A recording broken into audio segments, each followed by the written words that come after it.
Hello everyone. আজকে আমরা আ বিভিন্ন পরীক্ষায় আসা structure of interior of earth and earths magnetism সম্পর্কে আলোচনা করব। তো এই বিষয়ে শুরু করার আগে আমাদের জানতে হবে যে কিছু বিষয় রয়েছে যেগুলো ডাইরেক্ট আর ইনডাইরেক্ট এভিডেন্সেস দিয়ে থাকে ইন্টেরিয়র অফ আর্থ সম্পর্কে জানার জন্য। সো সেই ডাইরেক্ট আর ইনডাইরেক্ট এভিডেন্সেস গুলো কি? এখানে লিস্ট আউট করা আছে। তো আমরা যদি প্রথমে আলোচনা করি, the interior of the earth can be understood only by indirect evidences as neither anyone has or anyone can reach the interior of the earth. যেহেতু পৃথিবীর অভ্যন্তরে পৌঁছানো সম্ভব নয়, সেক্ষেত্রে আমরা কিন্তু ইনডাইরেক্ট এভিডেন্সটি কালেক্ট করতে পারি। So various studies are done to reach at conclusion about structure of the earth. So আমরা যদি ডাইরেক্ট এভিডেন্সেস আর ইনডাইরেক্ট এভিডেন্সেস এর মধ্যে আলোচনা করি, তো এখানে বলা আছে methods to study interior of the earth. দুটো মেথড আছে, একটা হচ্ছে ডাইরেক্ট এভিডেন্সেস মেথড আর একটা হচ্ছে ইনডাইরেক্ট এভিডেন্সেস মেথড। তো ডাইরেক্ট এভিডেন্সের মেথডের কিন্তু আন্ডারে আরো দুটো বিষয় আছে, একটা একটা স্টাডি অফ মাইন্স, মানে আমরা মাইন্স সম্পর্কে যদি পড়াশোনা করি তবে সেখানে আমরা কিন্তু সেটাকে direct evidences of interior of the earth বলে ধরে নিতে পারি। নেক্সট একটা হচ্ছে স্টাডিং অফ লাভা। আগ্নেয়গিরির অগ্নুৎগমের ফলে যে লাভা বেরিয়ে আসে, যে আমাদের ভিতরের ম্যাগমা যখন বাইরে বেরিয়ে আসে তখন আমরা তাকে লাভা বলে থাকি। এই লাভা কিন্তু যদি স্টাডি করা যায় তখন সেটা কিন্তু একটা ডাইরেক্ট এভিডেন্সেস হিসেবে কাজ করে পৃথিবীর অভ্যন্তর সম্পর্কে জানার জন্য।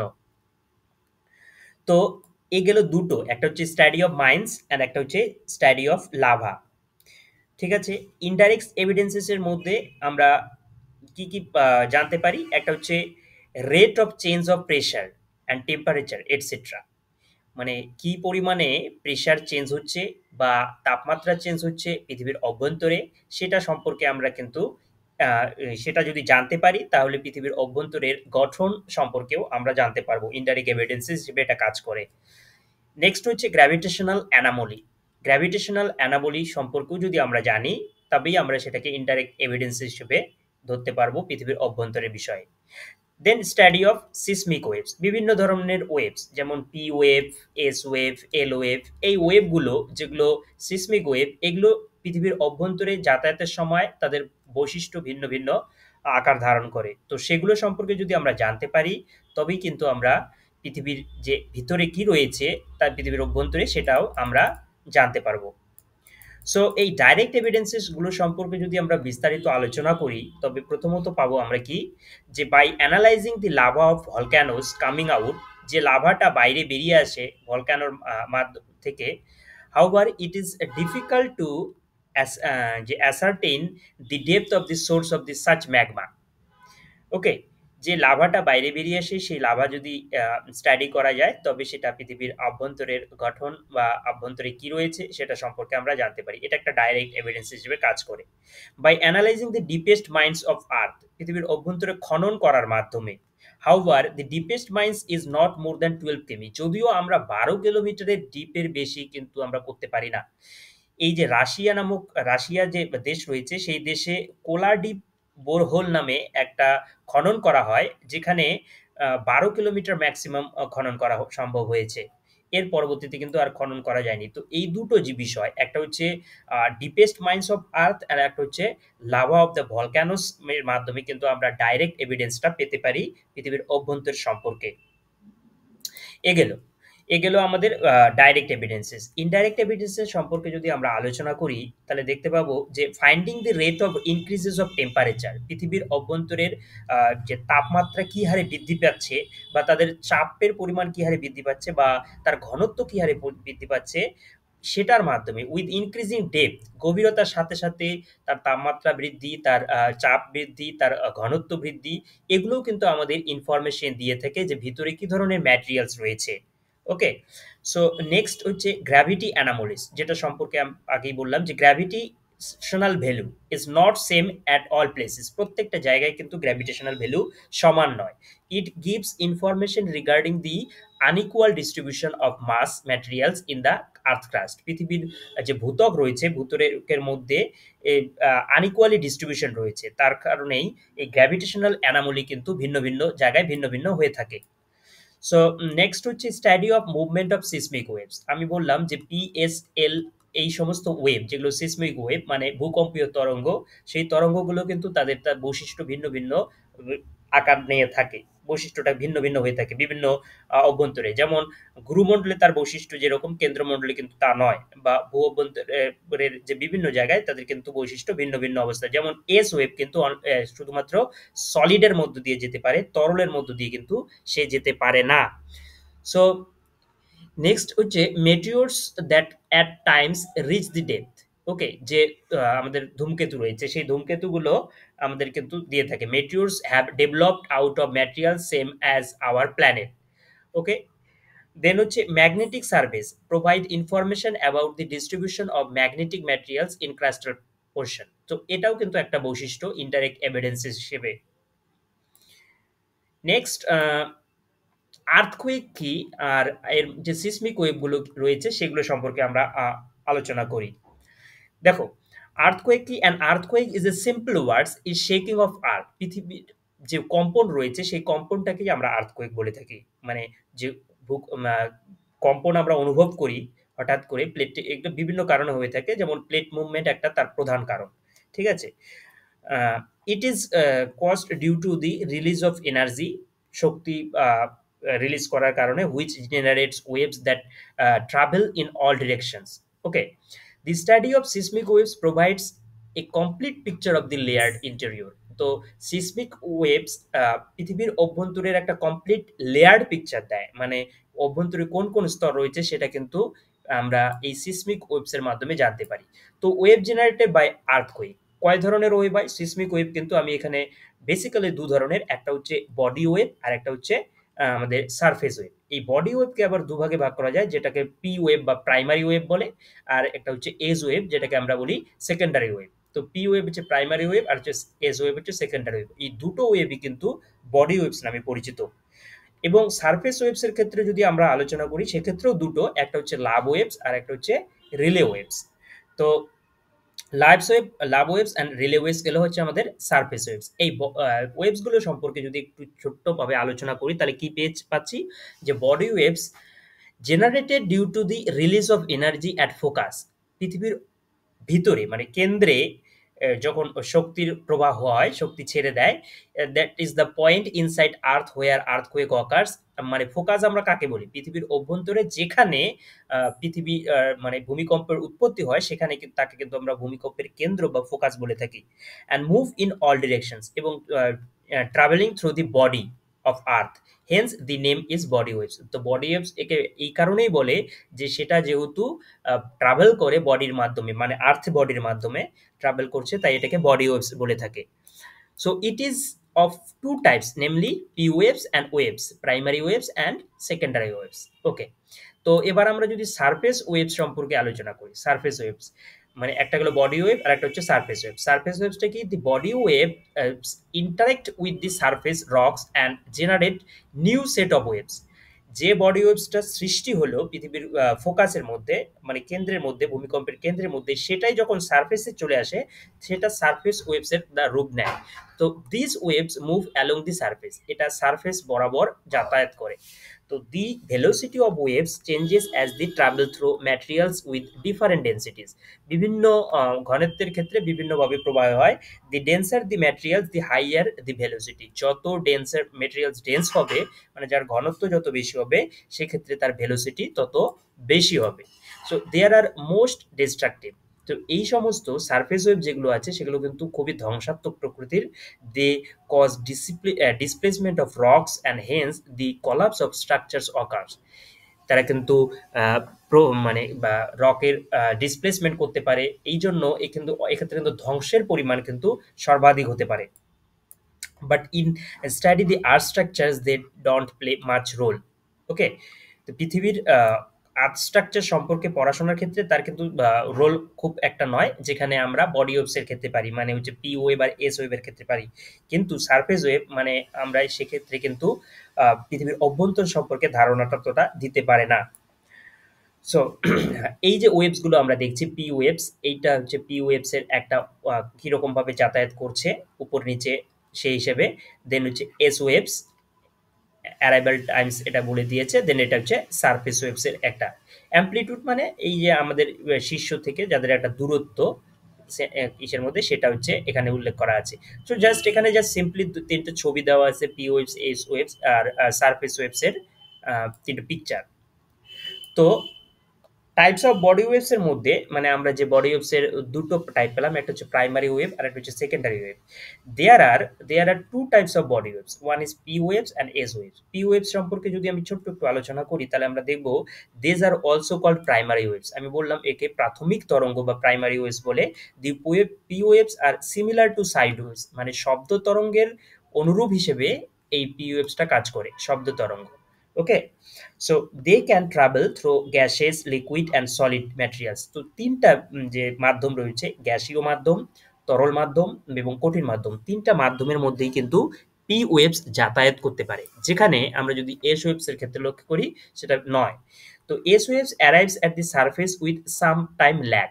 ওকে, মানে পি ওয়েভস পৌঁছানোর পরেই তোমার হচ্ছে এস ওয়েভসটা যায়। These are called secondary waves. এটা হচ্ছে গৌণ তরঙ্গ নামে পরিচিত বা সেকেন্ডারি ওয়েভস নামে পরিচিত। An important fact about S waves is that they can travel only through the solid materials.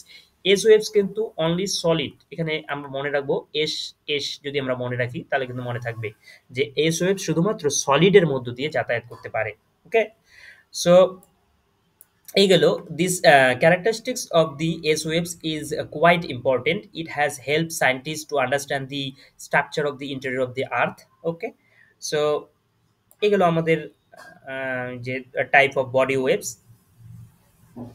দেন আমাদের রয়েছে emergence of shadow zones and inferring earth structure. এটা নিয়ে যদি আমরা দেখি যে earthquake waves get recorded in seismographs located at far off locations. However, there exist some specific areas where the waves are not reported. Such zones are called shadow zone. তো যেখানে যে সমস্ত জায়গার আমরা কিন্তু কোনো ধরনের তথ্য পেতে পারি না সেই জায়গাগুলোকে শ্যাডো জোন বলছে। Earthquake waves get recorded in মানে সিসমোগ্রাফের মধ্যে রেকর্ড হয়ে যাচ্ছে সবকিছু, ঠিক আছে, যেটা হচ্ছে স্টেশনের মধ্যে কোথাও বসানো আছে। কিন্তু সেখানে যখন আমরা কোনো ধরনের তথ্য পাচ্ছি না কোনো একটা স্পেসিফিক এরিয়ার, সেই জায়গাটাকে কিন্তু আমরা শ্যাডো জোন বলে সম্বোধন করছি। তো the study of different events reveals that for each earthquake there exist and all together in different shadow zone. তো এখানে যদি আমরা দেখি যে seismographs located at any distance within 105 degree from the epicenter, উপকেন্দ্র থেকে 105 ডিগ্রির মধ্যে recorded the arrival of both P wave and S wave.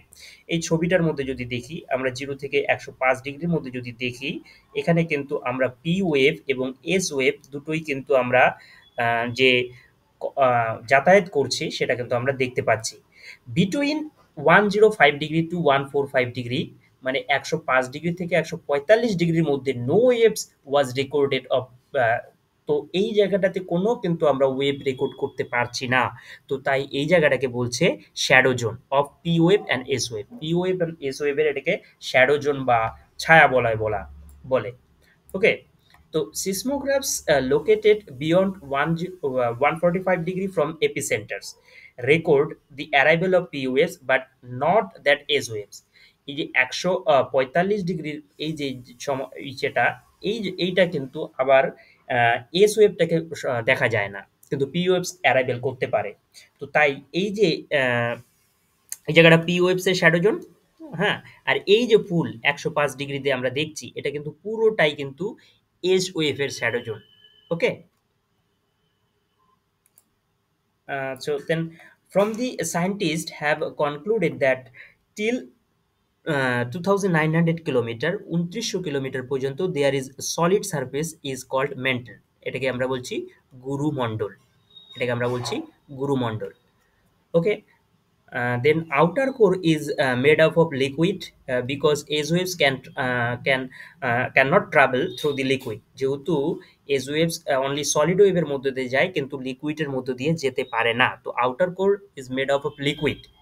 তো কোর যে আছে আউটার কোর মানে হচ্ছে কেন্দ্র বহিঃকেন্দ্রমণ্ডল যেটা সেটা কিন্তু লিকুইড দিয়ে তৈরি। এখানে কিন্তু আমরা এস ওয়েভস অনুপস্থিতি লক্ষ্য করি যেহেতু সে লিকুইডের মধ্য দিয়ে যেতে পারে না।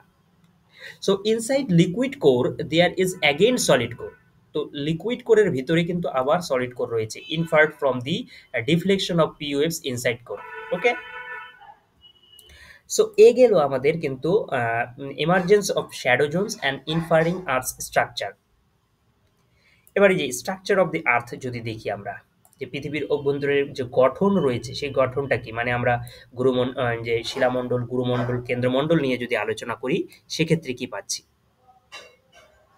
এখানে একটি ছবি দেওয়া আছে যেখানে আমরা কন্টিনেন্টাল ক্রাস্ট দেখছি, মিড ওসিয়ানিক রিজ দেখছি, ওসিয়ানিক ক্রাস্ট দেখছি, তাই না, অ্যাস্থনোস্ফিয়ার দেখছি, ম্যান্টেল দেখছি, কোর দেখছি, ইনার কোর, আউটার কোর দেখতে পাচ্ছি। তো এই ছবিটা মাধ্যমে কিন্তু আমরা জানতে পারবো যে কার পর কে আছে, কোন কোন স্তরগুলো রয়েছে।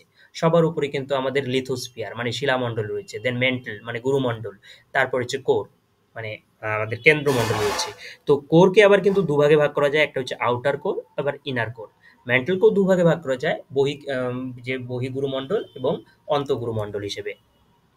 তো গুরুমণ্ডলের বিস্তার কিন্তু আমরা এখানে দেখছি যে ২৯০০ কিলোমিটার। ওকে, দেন আমরা যদি এখানে দেখি যে পৃথিবীর কেন্দ্র মানে বা পৃথিবীর যে কেন্দ্র পর্যন্ত আমাদের গভীরতা যে মাপটা সেটা কত, ৬৩৭৮ কিলোমিটার, যেটাকে আমরা নর্মালি পৃথিবীর ব্যাসার্ধ বলি। পৃথিবীর ব্যাসার্ধ ৬৩৭৮ কিলোমিটার আমরা জানি।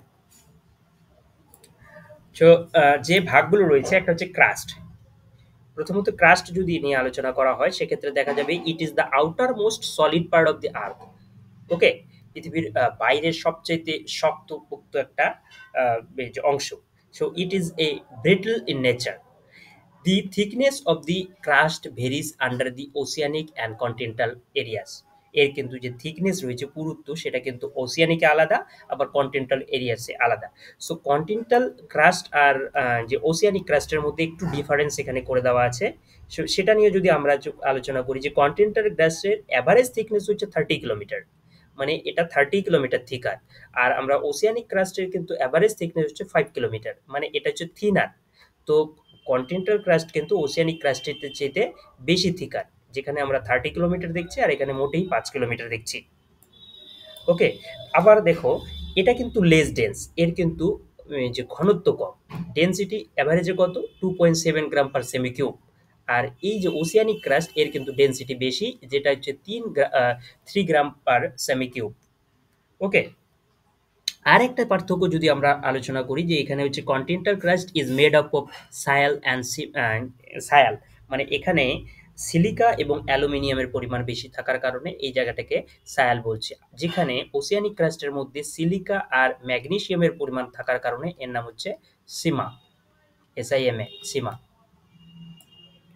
সো কিছু একটা নোট এখানে নোট আকারে দেওয়া আছে, the continental crust is thicker in the areas of major mountain systems. Continental crust কিন্তু থিকার রয়েছে যেখানে আমাদের যেখানে মাউন্টেন সিস্টেম রয়েছে সেখানে কিন্তু সবচেয়ে বেশি থিকার রয়েছে। It is A much as 70 kilometre thick in the Himalaya region, যেখানে আমরা নর্মালি জানলাম যে 30 কিলোমিটার পুরুত্ব, কিন্তু সেখানে হিমালয় অঞ্চলে কিন্তু এর পুরুত্ব হচ্ছে 70 kilometre. Okay, not many iron-loving compounds are found in Earth's crust because they were depleted and relocated deeper. Okay, so men tell নিয়ে যদি আমরা একটু পড়াশোনা করি যে ম্যান্টেলটা কি, ম্যান্টেলটা হচ্ছে the portion of the interior beyond the crust. আর ক্রাস্টের থেকে দূরে যে পোর্শনটা রয়েছে পৃথিবীর অভ্যন্তরে সেইটার নাম হচ্ছে ম্যান্টেল, মানে ক্রাস্টের পরবর্তী পার্টটাই হচ্ছে ম্যান্টেল। ম্যান্টেল মানে গুরুমণ্ডল। The mantle extends from Moho discontinuity to the depth of 2900 kilometre, মানে ২৯০০ কিলোমিটার মধ্যে তো ২৯০০ কিলোমিটার এর মধ্যে কিন্তু আমরা এটা দেখতে পাই। The crust and the upper most part of the mantle, মানে পৃথিবীর যে ক্রাস্টটা রয়েছে, ভূত্বক রয়েছে আর ম্যান্টলের যে উপর পার্টটা রয়েছে সেটা নিয়ে কিন্তু তৈরি হয় লিথোস্ফিয়ার। তাহলে লিথোস্ফিয়ার কাকে বলছি?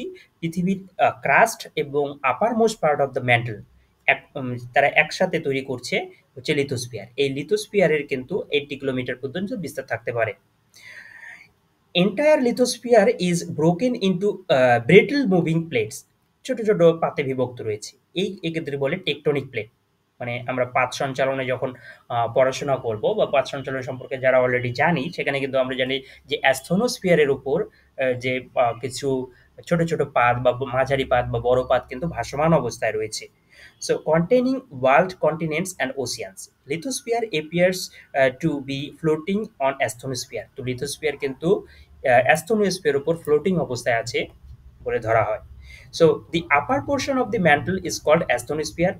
তো পৃথিবীর যে ম্যান্টলের গুরুমণ্ডলের উপরে যে পার্টটুকু রয়েছে তাকে আমরা অ্যাস্ট্রোনোস্ফিয়ার বলছি। The word astheno means weak. Astheno শব্দের অর্থ কি? অ্যাস্ট্রোনো শব্দের অর্থ হচ্ছে উইক। মনে রাখবে, অ্যাস্থেনো শব্দের অর্থ হচ্ছে উইক। ওকে, দুর্বল। ইট ইজ সেমি যে ফ্লুইড ম্যাটেরিয়ালস, এটা কি দিয়ে? সেমি ফ্লুইড ম্যাটেরিয়ালস দিয়ে তৈরি অ্যাট হাই টেম্পারেচার, যেখানে তাপমাত্রা অধিক রয়েছে। It is consider to be extended up to 400 kilometre. এটার বিস্তৃতি হচ্ছে 400 কিলোমিটার পর্যন্ত। 400 কিলোমিটার পর্যন্ত। Okay, it is the main source of magma that finds its away of the surface during the volcanic eruptions. Okay, so mantle is composed of silica, magnesium and iron. কি কি রয়েছে? Silica রয়েছে, magnesium রয়েছে and iron রয়েছে। মনে রাখবে, আয়রনকে আমরা Fe হিসেবে বলি। তো ম্যান্টল কি কি দিয়ে কম্পোস্ট করা আছে? সিলিকা দিয়ে কম্পোস্ট করা আছে, magnesium and iron. Okay, so it has a density higher than of crust. So আমরা কিন্তু যত পৃথিবীর অভ্যন্তরে যাব তত কিন্তু তার ঘনত্ব বেশি দেখব। তাহলে ক্রাস্টের ঘনত্ব, যেখানে আমরা ওসিয়ানিক ক্রাস্ট আর যে আমাদের কন্টিনেন্টাল ক্রাস্টের 2.7 গ্রাম পার সেমি কিউব দেখলাম, তাই না? যেখানে আমরা ওসিয়ানিক ক্রাস্টের দেখেছি হচ্ছে 3.0 গ্রাম পার সেমি কিউব। ওকে, সেখানে কিন্তু আমরা এখানে দেখছি যে আমাদের এই যে ম্যান্টলের ডেনসিটি কত আছে? 3.4 গ্রাম পার সেমি cube. So the lower mantle extends beyond the asthenosphere. It is in solid state. এই গেল আর এক বৈশিষ্ট্য এর। কোর। কোর নিয়ে যদি আমরা আলোচনা করি, কোরের ক্ষেত্রে কি দেখব? As indicated earlier, the earthquake waves velocities help in understanding the existence of the core of the earth. আমরা কিন্তু ওই যে ভূকম্পীয় তরঙ্গগুলোর মাধ্যমেই কিন্তু আমরা জানতে পেরেছি যে পৃথিবীর অভ্যন্তরে কোর নামে বলে একটা স্তর রয়েছে। The core mantle boundary is located at the depth of 2900 kilometre. মানে আপার মেন্টালের পর, মানে অন্তঃকেন্দ্র মন্ডলের পরেই কিন্তু আমরা কোরের অবস্থান দেখি। কোরকে আবার দুভাগ ভাগ করা যায়, একটা হচ্ছে আউটার কোর, আবার ইনার কোর। এই আউটার কোরটার কিন্তু বিস্তৃতি হচ্ছে ২৯০০ থেকে ৫১০০ কিলোমিটার, যেটা কিন্তু লিকুইড। ওকে, আর ইনার কোরের কিন্তু বিস্তৃতি হচ্ছে ৫১০০ থেকে ৬৪০০, যেটা আমরা ৬৩৭০ দেখলাম। এটাকে রাউন্ড ফিগারে বলেছে ৬৪০০ কিলোমিটার, যেটার কিন্তু অবস্থান কিন্তু solid. So the outer core is in liquid state while in inner core is solid state. Its temperature is about 5500 centigrade to 6000 centigrade. তো কত ডিগ্রি সেন্টিগ্রেড রয়েছে? ৫৫০০ থেকে ৬০০০ degree centigrade. The density of material at the mantle core boundary is around 5 gram per সেমি cube. যে তারা এখানে দেখো আরো ডেনসিটি বেড়ে গেছে। ম্যান্টল কোরের বাউন্ডারি যেটা রয়েছে সেখানে কিন্তু আমরা ডেনসিটি দেখছি 5 গ্রাম পার সেমি cube. At the centre of the earth, যেখানে ৬৩০০ কিলোমিটার রয়েছে, the density of value is around 40 gram per সেমি কিউব। তাহলে পৃথিবীর কেন্দ্রমণ্ডলে কিন্তু সবচাইতে বেশি কিন্তু আমরা কি দেখছি? যে ঘনত্ব দেখছি। তো the core is made up of very heavy materials mostly constituted by nickels and iron। এই জন্য একে নিফে নামে বলে সম্বোধন করা হয়। যেমন এখানে বলেছি, it is sometimes referred to as the নিফে layer. মানে যে ব্যারিস্ফিয়ারও বলে থাকে এটাকে। মানে যেহেতু নিকেল আর আয়রন দিয়ে তৈরি, তাই একে নিফে লেয়ার বলে। ওকে, সো কিছু, কিছু আম আম সংযুক্তি তল রয়েছে যেগুলো হচ্ছে এই স্তরগুলোর মধ্যে বিচ্ছেদ করিয়েছে বা তাদের মধ্যে সংযোগ করিয়েছে বলতে পারো। সেই স্তরগুলো মানে সেই যে ডিসকন্টিনিউটি গুলো কি, কি সেটা যদি আমরা আলোচনা করি। একটা হচ্ছে কনরাড ডিসকন্টি। কনরাড ডিসকন্টিনিউটি কি রয়েছে? কার মধ্যে রয়েছে? কন্টিনেন্টাল ক্রাস্ট আর ওসিয়ানিক ক্রাস্ট এর মধ্যে কিন্তু রয়েছে। মানে আমরা এই কন্টিনেন্টাল ক্রাস্ট আর ওসিয়ানিক ক্রাস্ট এর মাঝখানে যে আ বা বিযুক্তি রেখাটা দেখব তার নাম হচ্ছে কনরাড ডিসকন্টিনিউটি। আর মোহর ডিসকন্টি হচ্ছে কি? Discontinuity between the crust and mantle. Crust আর ম্যান্টলের মাঝখানে যে জায়গাটা মানে শিলামণ্ডল আর গুরুমণ্ডলের মাঝখানে যে শিলামণ্ডল আর গুরুমণ্ডলের মাঝখানে যে আমাদের আ ডিসকন্টিনিউটি রয়েছে সেটাকেই বলছি মোহরভিসিক ডিসকন্টি বা মোহর ডিসকন্টি। এবার হচ্ছে গুটেনবার্গ ডিসকন্টি যদি আলোচনা করি, গুটেনবার্গ ডিসকন্টি কাকে, কাকে আলোচনা করেছে? গুটেনবার্গ ডিসকন্টি মেন্টাল আর হচ্ছে কোরকে আলোচনা করেছে। মানে হচ্ছে গুরুমণ্ডল আর কেন্দ্রমণ্ডলকে আলাদা করেছে। কেন্দ্রমণ্ডলকে আলাদা করেছে হচ্ছে আমাদের কি? এটা হচ্ছে গুটেনবার্গ ডিসকন্টি। ওকে? সো আরেকটা হচ্ছে লেম্যান ডিসকন্টি। লেম্যান ডিসকন্টিটা কি? এই লেম্যান ডিসকন্টি কিন্তু দুটো। একটা হচ্ছে আউটার কোর আর হচ্ছে ইনার কোর। মানে কোরকেই আবার দুভাগ ভাগ করা যায়, একটা আউটার কোর আর ইনার কোর। আউটার কোর আর ইনার কোরকে কিন্তু লেম্যান ডিসকন্টি ভাগ করেছে। ওকে?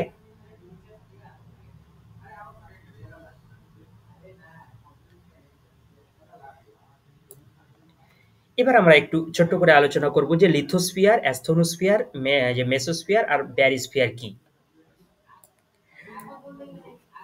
আমরা যে ক্লাসিফিকেশন করলাম basis of chemical composition.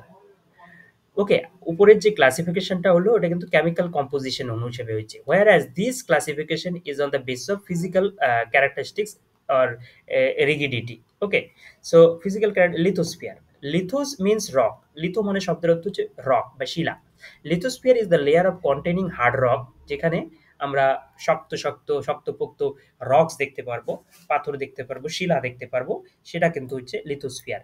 It's average thickness is 80 kilometre. কত থিকনেস? 80 কিলোমিটার থিকনেস রয়েছে। হেন্স ইট ইজ অ্যাভারেজ, কিন্তু এটা মানে গড়। Hence it contains crust and upper যে সলিড মেন্টাল। ওকে, দেন আমরা হচ্ছে অ্যাস্থনোস্ফিয়ারের কথা বলছি। অ্যাস্থনোস্ফিয়ার মিনস অ্যাস্থনো মানে হচ্ছে উইক জোন, দুর্বল অংশ, দুর্বল বলয়। So asthenosphere is the layer of plastic state. Plastic স্টেটের অবস্থায় রয়েছে। Its thickness is up to 400 kilometre from surface. তো সারফেস থেকে এর যে গভীরতা যদি বলো, পুরুত্ব বলো যদি, সেটা কিন্তু হচ্ছে ৪০০ কিলোমিটার। এর কিন্তু পুরুত্ব কিন্তু ৪০০ kilometre. Hence it's made up of mantle. Okay, mesosphere. Mesosphere it is rigid in structure. যে consist of rest of mantle below the asthenosphere. অ্যাস্থনোস্ফিয়ারের নিচে কিন্তু এই অংশটি রয়েছে, যেটাকে আমরা মেসোস্ফিয়ার বলছি। আমরা কিন্তু হচ্ছে কি বলে স্তরবিন্যাস যে আছে, যেটাকে আমরা বিভিন্ন স্তরবিন্যাস করে থাকি, যেটা হচ্ছে ট্রপোস্ফিয়ার, স্ট্রাটোস্ফিয়ার, মেসোস্ফিয়ার, সেখানেও কিন্তু আমরা মেসোস্ফিয়ার দেখতে পারি। এখানে কিন্তু এই মেসোস্ফিয়ারটা হচ্ছে কিন্তু পৃথিবীর অভ্যন্তরে। ঠিক আছে? So barysphere it consist of inner and outer core. হ্যাঁ, এটা হচ্ছে ইনার আর আউটার কোর নিয়ে তৈরি হচ্ছে ব্যারিস্ফিয়ার। মানে আমরা কোরের পার্টটুকু হচ্ছে ব্যারিস্ফিয়ার বলছি। সো এখানে একটা ছবি দেওয়া আছে যেখানে আমরা ইনার কোর দেখছি, আউটার কোর দেখছি। হ্যাঁ, এই যে পুরো অংশটুকুই আমরা বলছি ব্যারিস্ফিয়ার, আউটার কোর আর ইনার কোর একসাথে নিয়ে। যেখানে মেন্টাল দেখতে পাচ্ছি সেটাকে আমরা মেসোস্ফিয়ার বলছি। ঠিক আছে? আর এই যে অ্যাস্থনোস্ফিয়ার হচ্ছে এই পার্টটুকু। ঠিক আছে? এই অ্যাস্থনোস্ফিয়ার হচ্ছে এইটুকু।